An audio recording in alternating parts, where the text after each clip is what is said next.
These past 48 hours have not been friendly to the Ottawa Senators. In case you missed some of the breaking news over the past few days, the Ottawa Senators center Shane Pinto has been suspended for 41 games by the NHL due to activities relating to sports gambling. The suspension will be retroactive too, meaning that he won't get the suspension served until he signs a new contract because he's now a restricted free agent with the Senators. It's unclear how Pinto violated the sports wagering policy, as the NHL states, but right now it's looking a little bit grim for his future, as he still hasn't gotten a qualifying offer from the Senators, and it's likely that he may never play a game with Ottawa again. And that's not where the bad news ends. Just last night, the Ottawa Senators lose another one of their defensemen to injury, as Thomas Chabot goes down with a fractured hand, meaning he's going to be out for 4 to 6 weeks. And the worst part about this is that this is the same hand that Chabot tore a ligament in back in March, which is something he was focusing on all summer, trying to rehab it to ensure that it didn't last longer and linger into this season. And it's very unclear whether or not these two injuries are related. With 0 goals and 3 assists, the level of Chabot's game this season hasn't been irreplaceable, but he's definitely going to turn the corner once he was playing in a few more games,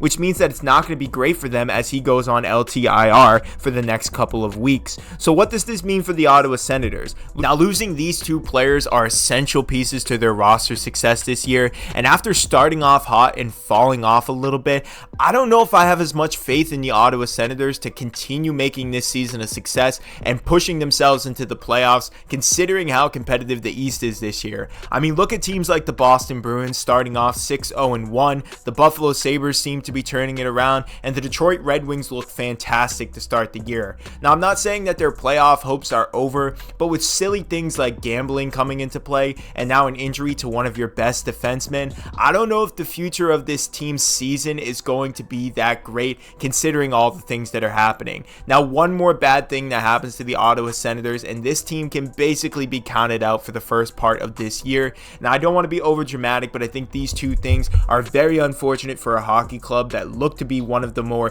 favorite teams to come out of the East and make the wild card spot this year. It's sad news, and hopefully both of these guys can come back sooner rather than later. In terms of Shane Pinto, I don't see that happening. If he can't get a contract signed soon, he could be out for more than half the season. And with Thomas Chabot, best case scenario, we could see him back in 4 weeks. But just some tough news coming out of the Ottawa Senators camp these past few days. Let me know what you guys think about both of these cases. Are you down about the Thomas Chabot injury? And how do you feel about the Shane Pinto suspension? Do you think that it's something the NHL should continue to enforce, or you're not a big fan of the half a season ban for the gambling issue? Make sure you like this video, comment your thoughts about these two players, subscribe to the channel, and let me know what you think about the Ottawa Senators' future for this season. I'll see you guys in the next one.